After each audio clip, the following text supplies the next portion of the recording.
স্বাধীনতার মহান স্থপতি জাতীয় জনক বঙ্গবন্ধু শেখ মুজিবুর রহমানকে আমি স্মরণ করছি মুক্তিযুদ্ধের সকল শহীদ এবং সকল বীর মুক্তিযোদ্ধাদের প্রতি বিনম্র শ্রদ্ধা জ্ঞাপন করছি।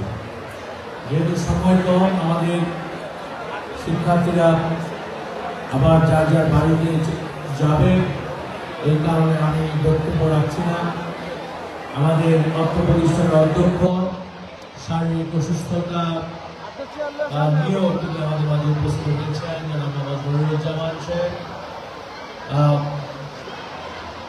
উপস্থিত যার যার বাড়িতে চলে যাবেন। এই জন্য গভর্নিং বডির সম্মানিত সভাপতি, একজন বিশিষ্ট রাজনীতিবিদ, বিশিষ্ট সমাজসেবক, যিনি এই বিদ্যালয়ের প্রতিষ্ঠাতা সদস্য দাতা সদস্য হিসেবে কাজ করেছেন।